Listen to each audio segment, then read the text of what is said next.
The sterile white walls of a hospital room can become a prison. For Audrey Pierce, they became her whole world after she collapsed. The man who vowed to love her in sickness and in health, her husband Gregory, saw only mounting bills and an inconvenience. He made a choice, signing a form that stripped him of all responsibility, and walked away, leaving her to the mercy of the state. But he made one catastrophic miscalculation. He never bothered to ask the name of the new doctor assigned to her case, a brilliant, world-renowned specialist who looked at Audrey not as a patient, but as a ghost from a promise made long ago. Gregory was about to learn that you don't abandon family. Not when her godfather owns the hospital. Audrey Pierce traced the condensation on her glass of water, the faint chill a welcome distraction from the oppressive warmth of the charity gala. The ballroom of the Grand Lux Hotel was a symphony of forced laughter, clinking champagne flutes, and the suffocating scent of expensive perfume. From across the room, she watched her husband, Gregory. He moved through the crowd like a shark, all polished teeth and predatory charm. Dressed in a custom Tom Ford tuxedo that cost more than her last 3 art commissions combined, he was the picture of success. To everyone else, they were the golden couple, Gregory the rising star at Whitaker Financial, and Audrey, his beautiful artistic wife. But Audrey knew the truth. Their life wasn't golden. It was a gilded guha. Their sprawling, minimalist home in the suburbs felt less like a sanctuary and more like a showroom, every surface cold and impersonal, chosen by Gregory to project an image of wealth they were still chasing. Her art studio, once her vibrant escape, had been relegated to a cramped back room to make way for Gregory's home gym. "Darling, you look $1 million," Gregory had said earlier that evening, his eyes not meeting hers but scanning her dress, a shimmering silver gown he'd insisted she buy. It wasn't a compliment. It was an assessment of her value as an accessory. For months, a strange fatigue had been seeping into her bones, a persistent weariness that no amount of sleep could cure. It started with joint pain she dismissed as the result of long hours hunched over a canvas. Then came the dizzy spells, moments where the opulent ballroom would tilt violently, the chandeliers swaying like malevolent pendulums. She had tried to tell Gregory, but he waved it away. "You're just stressed, Audrey." Probably not drinking enough water, he'd said, his attention already back on his phone, scrolling through market reports. "We can't afford for you to be sick right now. The Whitaker promotion is on the line." "We can't afford it." That was his mantra. Tonight the symptoms were worse. A sharp, searing pain pulsed behind her eyes, and the cacophony of the gala felt like a physical assault. She saw Gregory schmoozing with Mr. Whitaker himself, his laugh a little too loud, his posture a little too eager. He was selling a version of himself, a version of them, that was a complete fiction. She felt a wave of nausea and gripped the edge of the table. Her vision blurred the faces in the crowd, melting into indistinct smudges of color. She needed air. Excusing herself with a weak smile to the corporate wife sitting beside her, Audrey pushed her chair back and stood up. The floor seemed to drop away beneath her. Her legs, suddenly uncooperative, felt like lead. She stumbled towards the terrace doors, each step an monumental effort. The sharp pain behind her eyes intensified, blooming into an agonizing pressure that made her gasp. Her hand went to her temple as the world began to spin in a sickening vortex.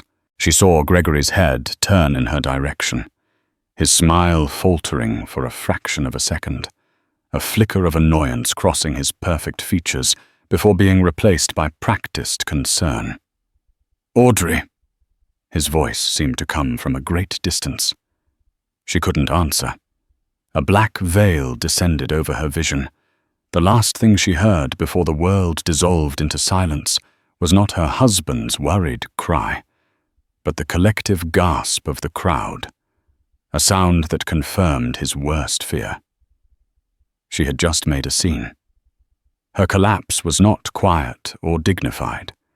It was a messy public spectacle that shattered the evening's carefully constructed illusion. As she lay on the cold marble floor, consciousness slipping away, she felt a profound and chilling certainty. Gregory's first thought was not for her health, but for his reputation. The gilded cage had just slammed shut, and she was trapped inside, broken. The fluorescent lights of the hospital ceiling were the first thing Audrey saw. They hummed with a monotonous, soul-crushing buzz. Every part of her body ached, a deep, throbbing pain that seemed to emanate from her very marrow. A kind-faced nurse with a name tag that read Diane was checking the IV drip in her arm. "Welcome back, sweetie." Diane said, her voice soft. "You gave everyone quite a scare. Your husband is in the waiting room." Husband. The word felt foreign, brittle. Audrey's memory of the gala was a confusing kaleidoscope of spinning lights and Gregory's irritated face. He appeared in the doorway moments later, his tuxedo jacket gone, his tie loosened. He had a styrofoam cup of coffee in his hand and an expression of strained patience. "Well, you certainly know how to make an entrance," he said, his attempt at humor falling flat in the sterile room. He didn't come to her bedside. He leaned against the doorframe, keeping his distance. "What happened?" Audrey's voice was a dry rasp. "You fainted, collapsed right in front of my boss," he said, the accusation clear in his tone. "They had to call an ambulance. It was a whole thing." He took a long sip of his coffee. "The doctor wants to run some tests. A lot of tests from the sound of it." The next few days were a blur of needle scans and specialists. Gregory's visits grew shorter, his excuses more elaborate. He had an early meeting, a client dinner, a deadline he couldn't miss. When he was there, he spent most of the time on his phone, in the corner of the room, sighing loudly whenever a nurse came in to discuss her care. He complained about the cost of hospital parking, the price of the cafeteria food, the fact that her private room wasn't fully covered by their abysmal insurance plan.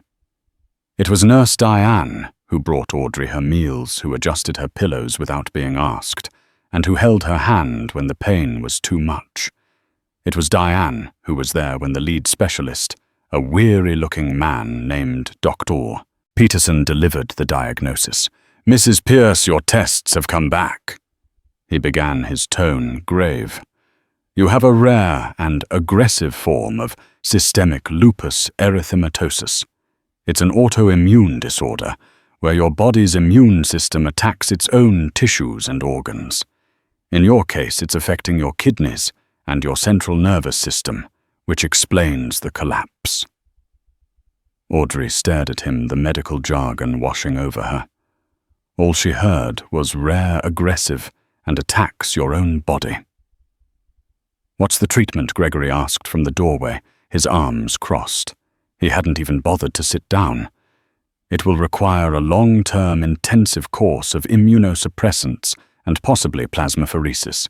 It's a complex and costly treatment," Dr. Peterson said, his eyes flicking towards Gregory. "She'll need to remain here for at least a few weeks for initial stabilization, and will require significant ongoing care afterward." The silence that followed was heavy and suffocating. Audrey looked at her husband, searching for a sign of comfort, of strength, of love. Instead, she saw a calculator. She could almost see the numbers whirring behind his cold blue eyes, the hospital bills, the lost income from her art, the inconvenience of a chronically ill wife. That evening, Gregory came back. He wasn't carrying flowers or a magazine. He was carrying a slim leather portfolio, He sat down on the edge of the visitor's chair, his posture rigid. "Audrey, we need to talk," he said, his voice stripped of all emotion. "I've been speaking with the hospital's financial administrator. And my lawyer." A cold dread washed over her, colder than any fever she'd endured. "The cost of this, it's astronomical," he continued, pulling out a sheaf of papers. "We'd lose the house, everything we've worked for. My career would be stalled indefinitely." He wouldn't look at her. His gaze was fixed on a point on the wall just past her shoulder. "What are you saying, Gregory?"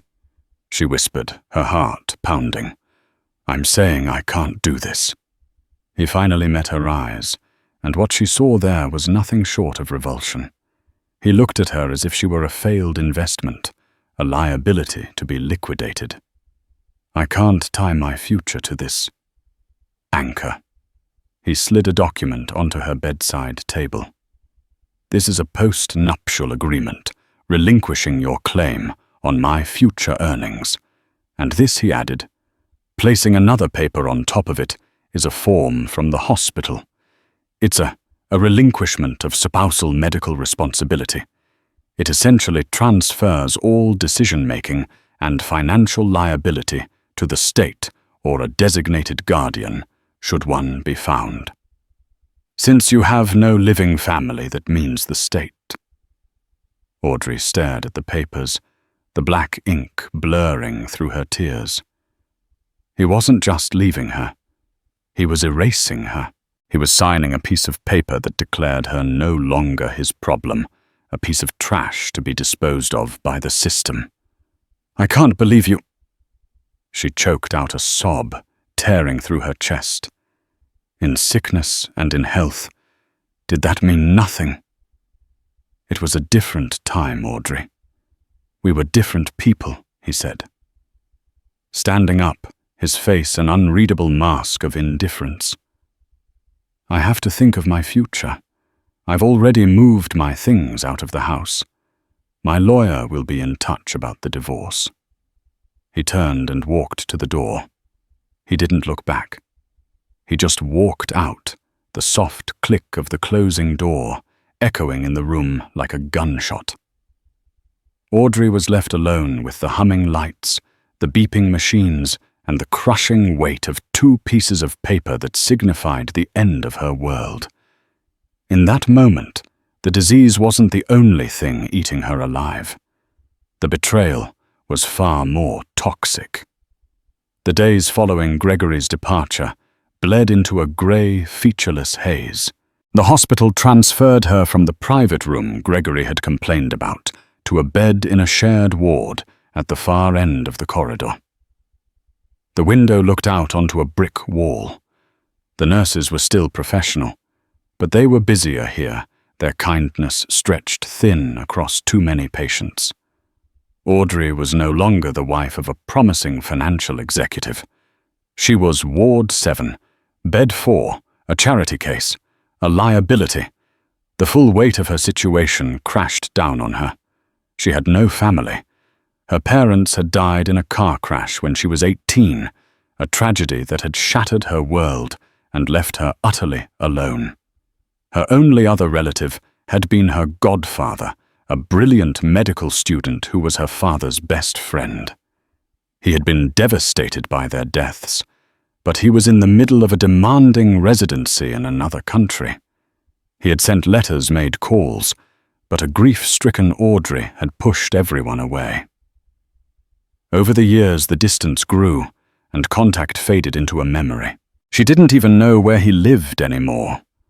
Now she was truly, terrifyingly alone.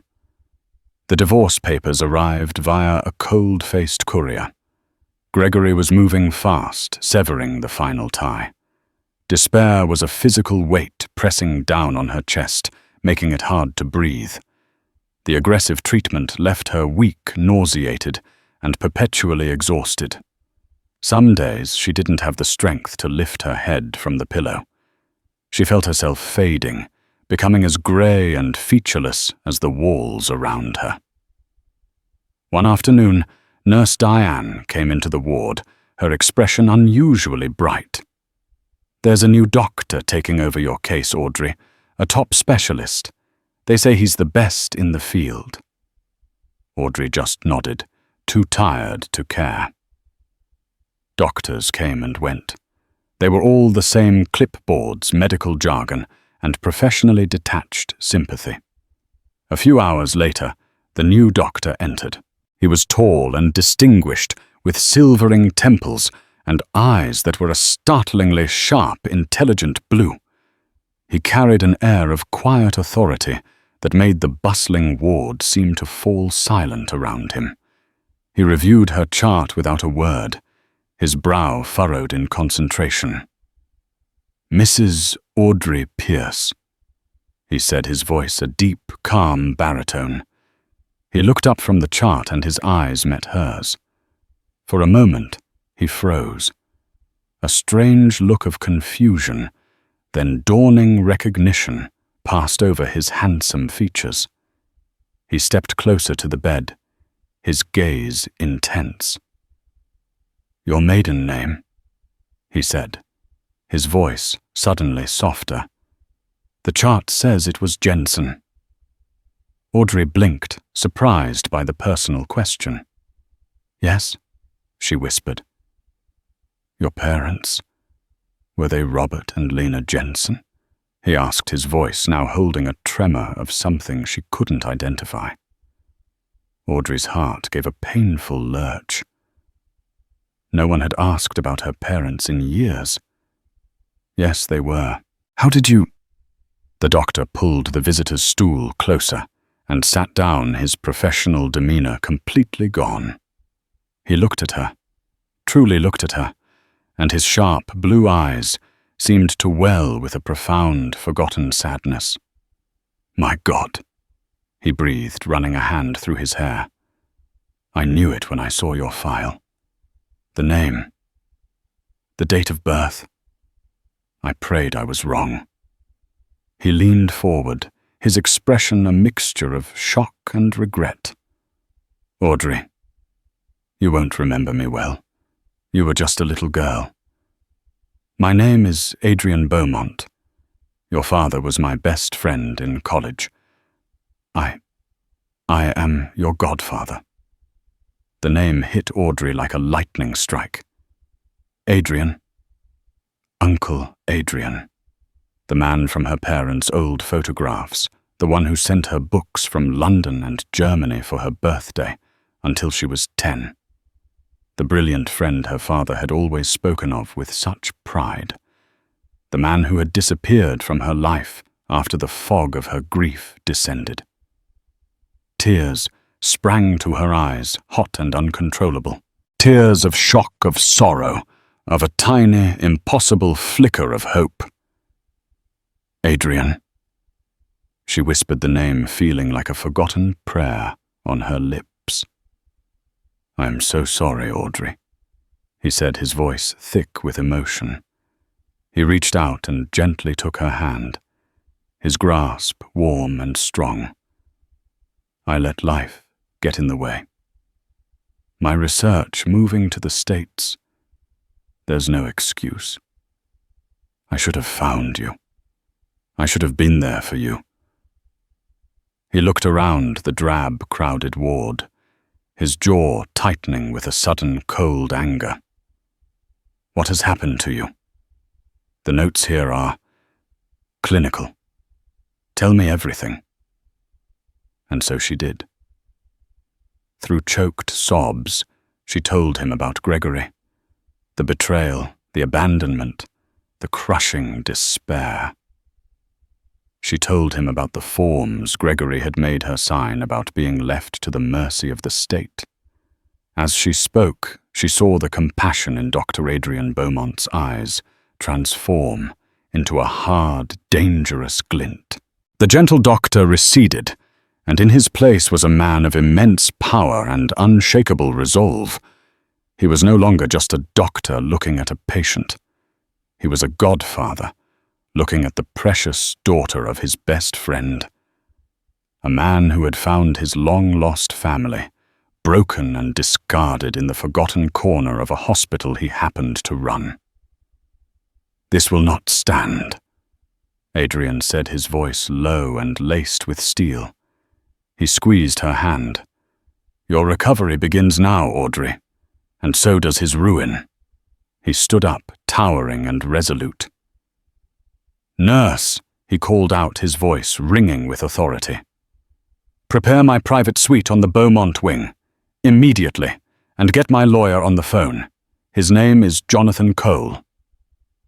The change was instantaneous and absolute. Within the hour, Audrey was moved from the cramped, noisy ward to a place that felt more like a suite at the Four Seasons than a hospital room. The Beaumont wing, she soon learned, was a state-of-the-art facility, funded entirely by its namesake, Dr. Adrian Beaumont. It was reserved for high-profile patients and complex cases requiring the absolute best care. Her new room was vet with floor-to-ceiling windows that offered a panoramic view of the city skyline. There was a private sitting area with plush sofas, a large flat-screen television, and fresh flowers, a vibrant bouquet of peonies and hydrangeas that Adrian had ordered personally. The medical equipment was discreet, integrated seamlessly into the elegant decor. Adrian assembled a new medical team for her, the best specialists from around the country, flying them in on his private jet. Her treatment plan was overhauled, replaced with a cutting-edge regimen that used the latest experimental therapies, many of which were developed by Beaumont Biotech, Adrian's wildly successful research company. He was with her for every consultation, translating the complex medical terminology into simple, reassuring terms. For the first time in months, Audrey felt safe. The physical recovery was arduous. The treatments were draining, leaving her weak and exhausted. But for every moment of pain, Adrian was there. He wasn't just her doctor or her long-lost godfather. He became her anchor. He would read to her in the evenings, everything from classic novels to dry scientific journals, his calm voice a soothing balm. He discovered her passion for art and had the finest supplies brought to her room: canvases, paints, charcoals. As her physical strength slowly returned, so did her spirit. The color came back to her cheeks, the light to her eyes. The woman who had been fading away in Ward 7 was being reborn in the fortress Adrian had built around her. One evening, as they sat by the window watching the city lights flicker to life, Adrian turned to her, his expression serious. "Audrey, we need to talk about Gregory." The name sent a chill through her, but it was no longer the paralyzing dread of before. It was a cold, hard anger. "I've had my lawyer Jonathan Cole looking into him," Adrian said, his voice a low growl. "What Gregory did to you isn't just immoral. It's legally questionable. Patient abandonment, fraudulent representation of assets during the marriage. Jonathan believes we have a very strong case, a case for what Audrey asked, her voice quiet but firm. A better divorce settlement, Adrian. He left me to die. He signed a paper that said my life was worth less than a Porsche." "I know," Adrian said, his eyes flashing with fury. "And that is why a simple divorce is not enough. This isn't about money, Audrey. You will never have to worry about money again for the rest of your life. This is about justice. It's about dismantling the world of a man who values image and wealth over human life. I want to strip him of everything he holds dear, not with a sledgehammer, but with a scalpel. I want him to experience the same powerlessness and despair he inflicted upon you." He leaned forward, his voice dropping to a conspiratorial whisper. "Jonathan Cole is not just a lawyer. He's a shark who thrives in the dark waters of corporate and financial law. Gregory works at Whitaker Financial. He lives in a world built on reputation and trust. We are going to systematically demolish both." A fierce energy surged through Audrey, an emotion she hadn't felt in years. Determination. The weak, abandoned woman was gone. In her place was someone who had been to the edge of the abyss and had been pulled back by an unexpected miracle. She would not waste that second chance. "What's the plan?" she asked, her eyes meeting Adrian's. A slow, cold smile spread across Adrian's face. "The plan begins with the one thing he stole from you both, your home. He's put it on the market, trying for a quick sale to fund his new life with his mistress. He's about to sell it to a very eager buyer. A buyer from an anonymous offshore corporation that I happen to own." He stood up and walked over to a beautiful mahogany desk in the corner of the suite. He picked up a pen and a document. "First we take back your sanctuary, then we take his career, and finally we take his pride. He will be left with nothing but the consequences of his actions." He handed her the pen. It was a purchase agreement for her own house. "Sign here, Audrey. This is the first step in taking your life back." Her hand was steady as she signed her name. It was more than a signature. It was a declaration of war. Gregory Pierce was on top of the world. He had an accepted offer on the house, well above asking price. The buyer was a mysterious all-cash corporation from the Cayman Islands, and they didn't even want an inspection. It was the perfect, clean break. He'd already used the promise of the sale to put a down payment on a sleek new condo for him and his girlfriend, Brenda. Brenda, a leggy marketing director from a rival firm, loved the high life as much as he did. She was an upgrade from the mousy and now sickeningly expensive Audrey. "Another week, and we'll be sipping champagne in our new penthouse baby," he bragged to Brenda over dinner at a trendy restaurant, raising his glass of overpriced Cabernet. What Gregory didn't know was that every move he made was being monitored. Jonathan Cole, Adrian's lawyer, was a master of corporate espionage. He had a team of forensic accountants and private investigators who could uncover secrets a man didn't even know he had. The first phase of the plan was psychological. On the day before the house sale was due to close, the buyer suddenly and inexplicably pulled out. The reason cited was a vague shareholder disagreement. Gregory was apoplectic. He had already committed the funds. He had promised the condo developer. Now he was financially exposed. He scrambled, calling his real estate agent, yelling threatening lawsuits. 2 days later, a new offer came in. It was insultingly low, a predatory bid from a developer looking to scoop up the property for a fraction of its worth. Panicked and desperate, Gregory accepted. He had no choice. He had to liquidate. The day of the closing, Gregory sat at the long mahogany table in the title office, a smug smile on his face. He had lost a little on the sale, but he was finally free. The documents were slid in front of him. He signed them with a flourish. "Congratulations, Mr. Pierce," the title agent said flatly. "The property has been transferred to Beaumont Holdings." Gregory froze, the name echoing in his mind. Beaumont. Where had he heard that name?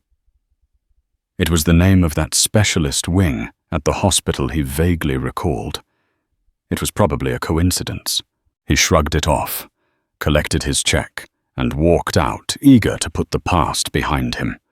Meanwhile, back in her hospital suite, which was now more of a command center, Audrey watched the entire transaction unfold on a secure video link provided by Jonathan.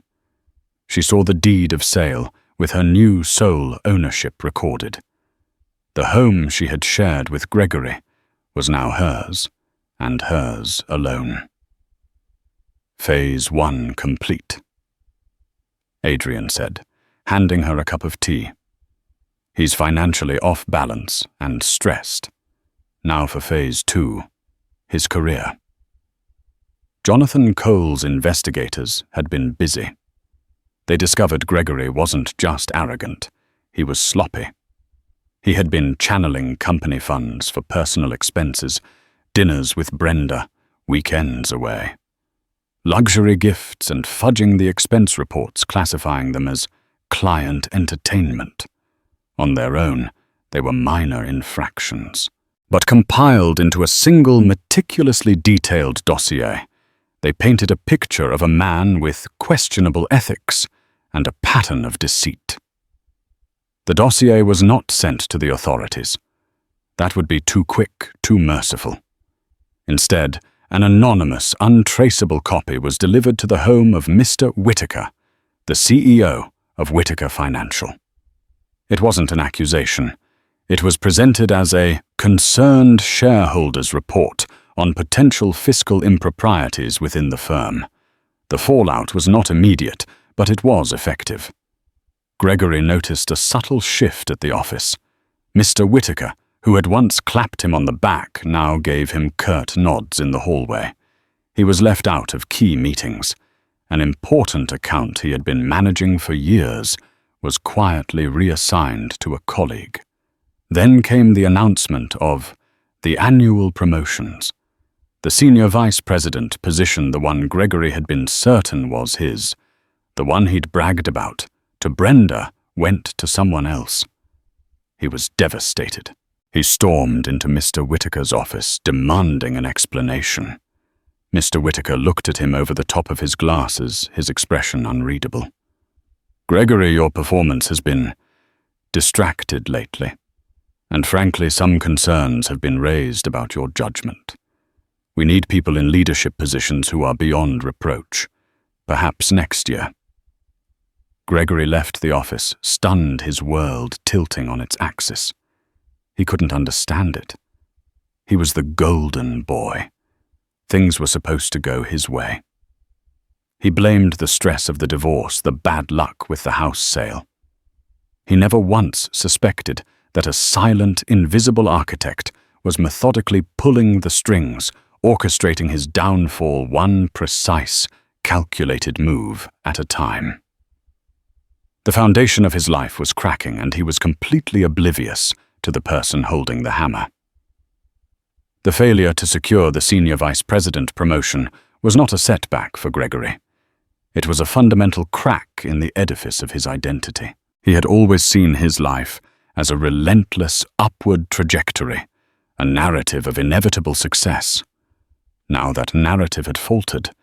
He told himself it was a temporary hiccup, a political maneuver by Whittaker, but a cold, persistent anxiety began to coil in his gut. The atmosphere at Whittaker Financial, once his triumphant arena, had become subtly toxic. Hallway conversations would fall silent as he approached. Colleagues who once sought his opinion on market trends now offered only brisk, avoidant nods. He felt a creeping sense of invisibility, as if he were fading from the picture of power he had worked so hard to paint. The source of the rot was revealed one afternoon when he walked past a junior analyst's cubicle. The young man hastily minimized a web page, but not before Gregory caught a glimpse of the header, a sleek minimalist blog called The Gilded Ledger, known for its anonymous, razor-sharp commentary on the city's financial elite. Later that day, his curiosity gnawing at him, Gregory locked his office door and typed the name into his browser. The latest post was titled, "Character is Capital, the High Price of Low Morals." His blood ran cold as he read. In the high-stakes world of finance, it began. We often speak of leveraged assets and calculated risks. But what happens when the greatest liability on a man's balance sheet is his own soul? Sources whisper of a rising star at a prominent firm. Let's call him Mr. G, whose ambition is matched only by his staggering lack of decency. While his accomplished artistic wife was fighting for her life following a sudden, terrifying collapse at a recent charity gala, Mr. G was apparently more concerned with liquidating their shared assets to fund a new life with a new woman. Gregory's hands began to tremble. It was too specific. One has to wonder. The post continued about the judgment of a man who wines and dines his mistress at per se, charging it to a corporate account as client entertainment, while the woman who shares his name lies in a hospital bed. It speaks to a profound character flaw, a willingness to deceive not just in matters of the heart, but surely in matters of the portfolio as well. After all, if a man's word is his bond, what is the word worth from a man who breaks the most sacred vow of all? Investors take note. Character is the one asset that once bankrupted can never be recovered. He felt as though he'd been punched in the gut. This wasn't a vague rumor. It was a surgical strike. The post had been shared and commented on hundreds of times. He was the subject of a citywide gossip mill, painted as a villain in a story he could neither control nor refute. His paranoia bloomed into a full-blown siege mentality. Every whispered conversation was about him. Every sideways glance was one of judgment. The contagion spread from his professional life to his personal one, infecting the already fragile foundation of his relationship with Brenda. She had been drawn to the charismatic, successful predator, the man who was going places. The man she was living with now in their cramped, characterless rental was a shadow of that person, irritable, distracted, and radiating an aura of failure. "What is wrong with you?" she demanded one evening, throwing her keys onto the cheap console table. She had just returned from a networking event. 3 different people tonight asked me if I was holding up okay. One woman from Merrill Lynch gave me this pitying look and said she hoped my situation would resolve itself. What situation, Gregory? They were looking at me like I'm your accomplice in something sordid. It's nothing. Office politics, he snapped, loosening his tie. They're trying to sabotage me. Sabotage you. Or expose you. She shot back, her voice sharp. She held up her phone, her thumb hovering over an image. It was a screenshot of the Gilded Ledger post. My assistant sent this to me. Is this you, Greg? Is this us? That dinner at Per Se, was that really on the company dime, while your wife was... God, was she in the hospital then? The accusation in her eyes was mingled with a look of disgust. This was not the glamorous life of power and prestige he had promised her. This was messy. It was cheap. You have to understand the pressure I was under, he stammered, the excuse sounding weak even to his own ears. Her illness, the bills, it was a nightmare. The pressure, Brenda laughed, a harsh, ugly sound. You told me you were a winner. Winners don't make excuses, and they don't get caught cheating on their expense reports. They especially don't become the subject of public ridicule. She looked around the small apartment, her gaze sweeping over the generic furniture with contempt. This isn't what I signed up for. I hitched my wagon to a rising star, not a falling rock. Her words stung more than any office gossip. He saw in her eyes the death of her respect for him, and with it, the death of his own self-image. The final fatal blow was delivered not with a whisper, but with the cold, undeniable finality of a corporate execution. Mr. Whitaker, citing the need for increased fiscal transparency in the wake of damaging industry rumors, initiated a firm-wide audit of all expense accounts. For Gregory, it was a death sentence. He was summoned to Mr. Whitaker's office. The HR director, a stern woman named Ms. Albright, was also present. The mood was glacial. Laid out on the polished surface of the conference table were printouts of his expense reports from the last 6 months, next to highlighted credit card statements. Gregory, Mr. Godfather. Whitaker began, his voice devoid of its usual warmth. "We have a problem," he gestured to the papers. "Per se. The St. Regis. A weekend trip to the Hamptons. A purchase from Cartier. All filed under client development." He looked up, his eyes cold. "Your clients, however, were not the beneficiaries of this corporate largesse. We know who was." "Sir, I can explain." Gregory began, his heart hammering against his ribs. "There was a lot going on in my personal life." "Your personal life is precisely the issue," Ms. Albright interjected, her tone clipped and professional. "Whitaker. Financial sells one product above all others: trust. Our clients trust us with their futures. This she tapped the Cartier receipt is not just theft. It is evidence of a profound deception. It demonstrates a character that is fundamentally untrustworthy." Mr. Whitaker leaned forward, his expression hard as granite. "The rumors about your wife, your affair. I had hoped they were just that. Rumors. But this audit proves the underlying narrative. You are a man who cuts corners, who lies, who puts his own selfish desires above his obligations. Character is capital, Gregory, and yours is bankrupt. We are terminating your employment, effective immediately." It was unreal. The words didn't seem to connect. He tried to argue, to plead, but their faces were impassive masks. It was over.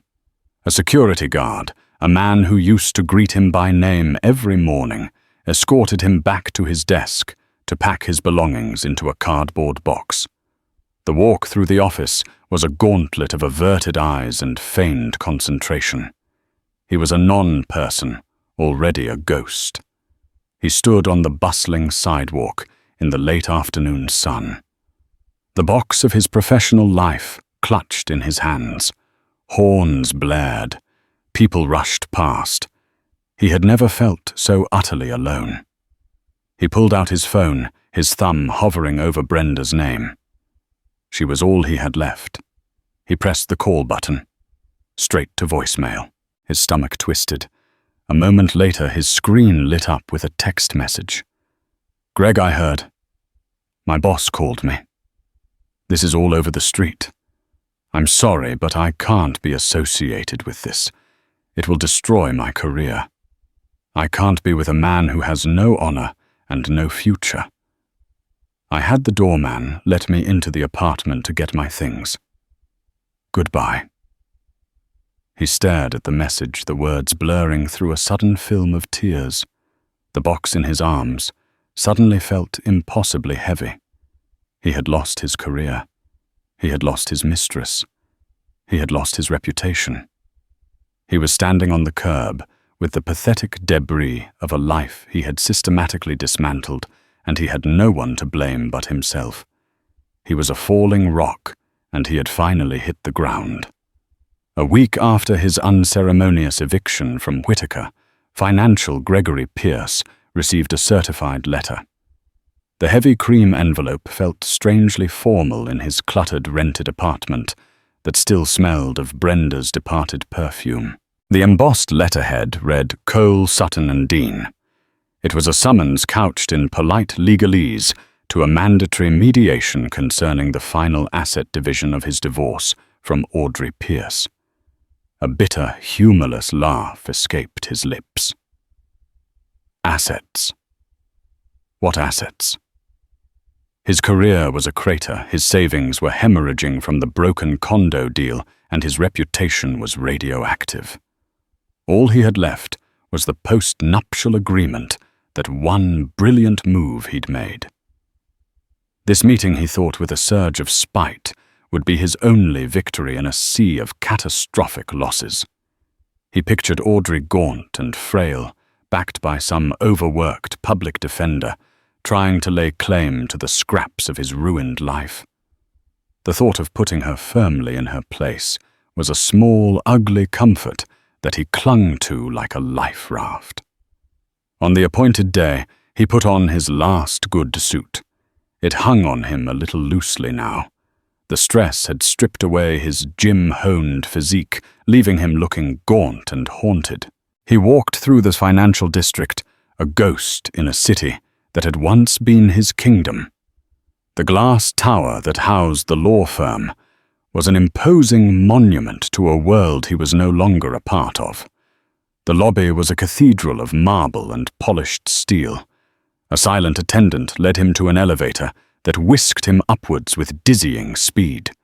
He was shown into a vast boardroom on the top floor.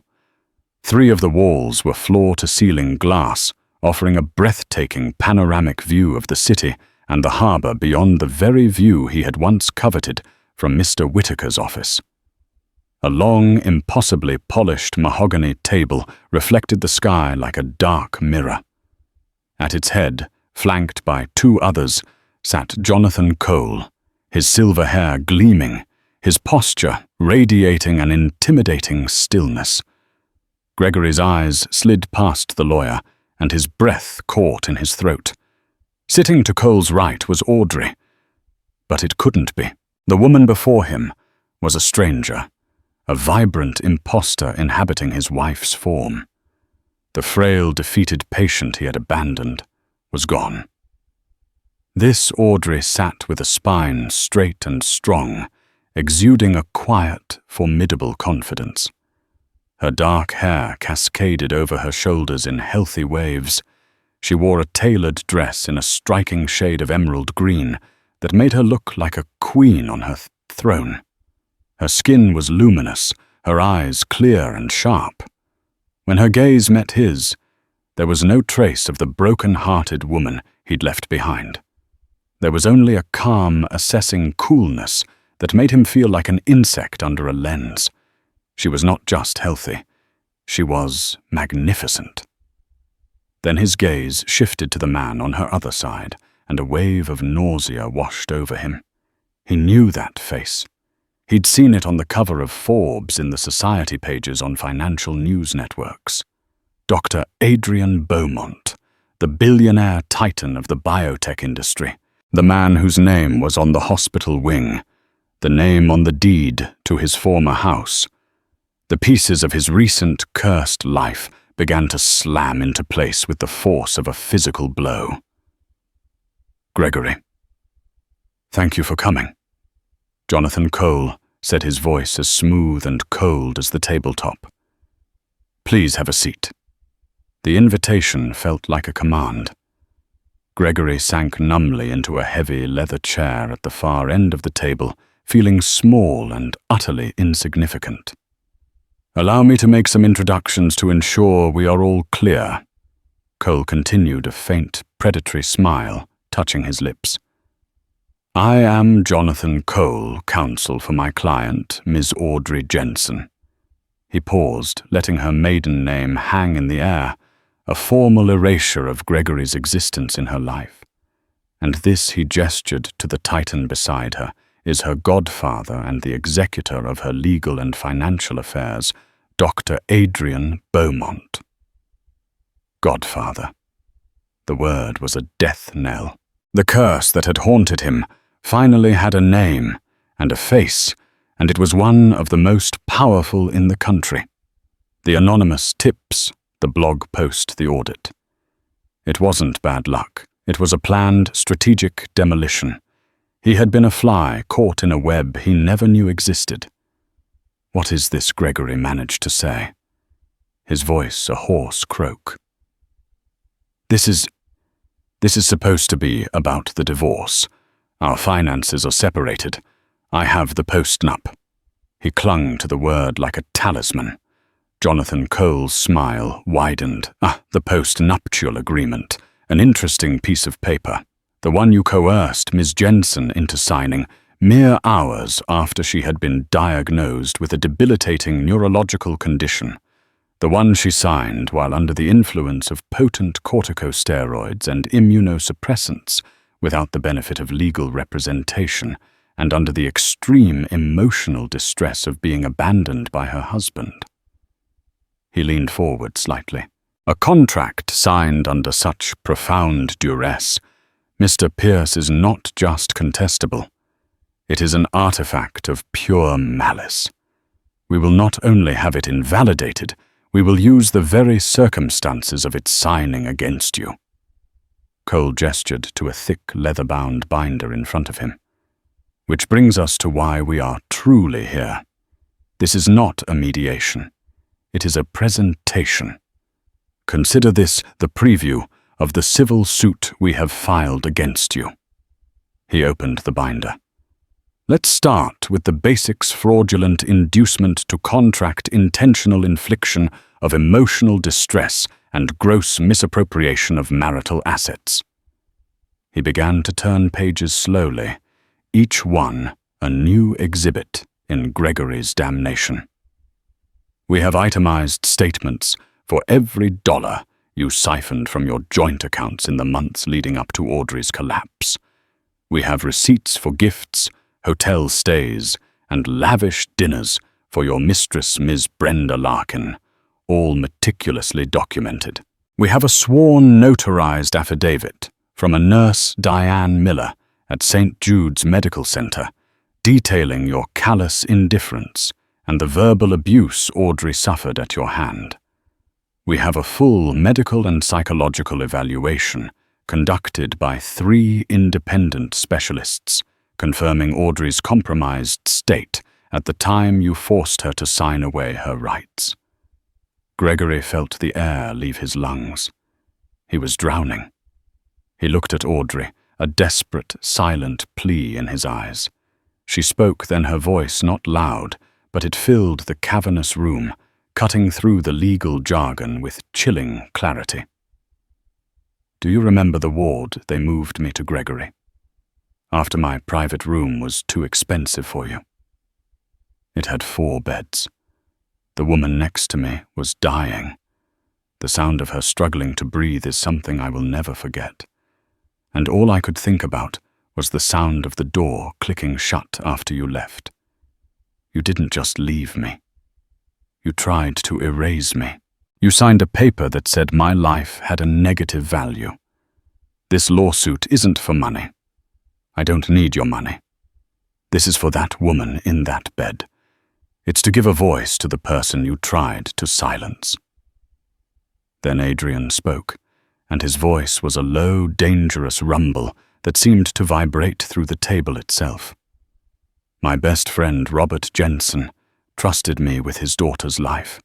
It is a promise I failed to keep for many years. A failure I will regret for the rest of my days. But I am here now, and I see a man who took that precious life, that sacred trust, and treated it as an inconvenience to be discarded. He leaned forward, and his piercing blue eyes locked onto Gregory's. You left the daughter of my dearest friend to die in a public hospital because you were worried about payments on a leased Porsche and the impression you were making on your boss. You will find that the world I inhabit, the world you so desperately tried to enter, has no place for men of your character. Your career in this city is over. I have personally spoken to Mr. Whitaker. I have also spoken to the heads of every other major financial institution. Your name is poison.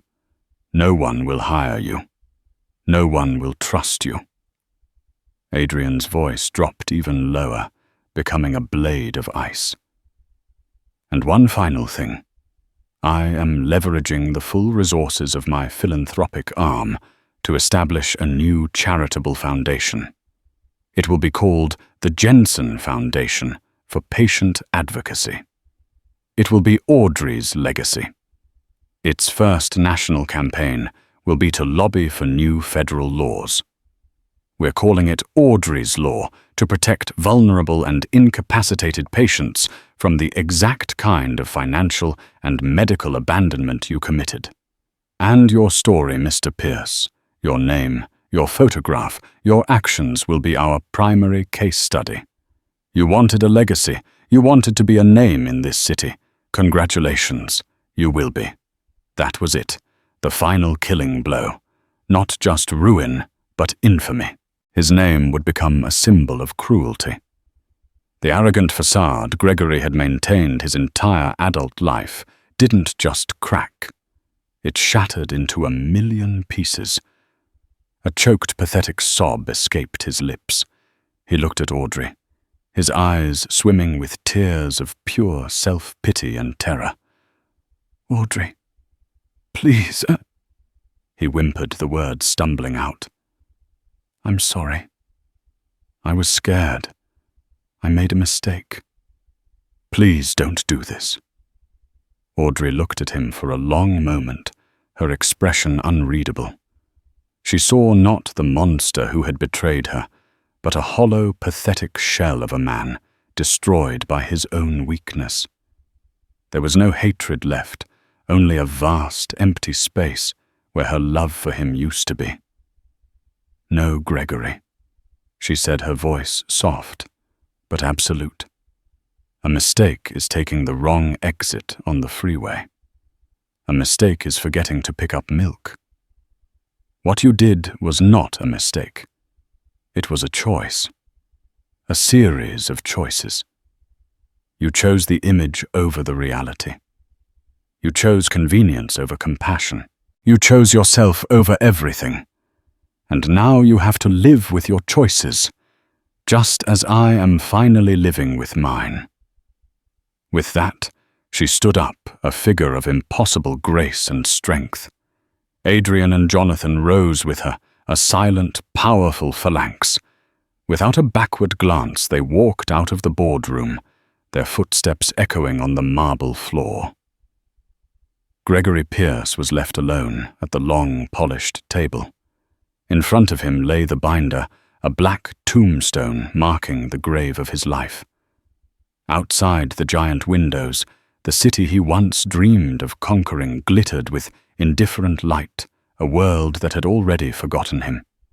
The silence in the room was absolute, broken only by the sound of his own ragged, broken sobs. Audrey's story is a powerful reminder that our true character is revealed not in times of ease, but in moments of trial. Gregory believed he was cutting a liability, but he was actually severing his connection to the only person who truly cared for him, and in doing so, he sealed his own fate. Audrey, on the other hand, found her strength not just in the incredible support of her godfather, but from within herself. She transformed her pain into purpose, creating the Jensen Foundation, to ensure that no one else would suffer the same fate she did. Her journey shows us that even from the depths of betrayal and despair, it is possible to rise again stronger and more determined than ever before. True justice isn't just about punishment.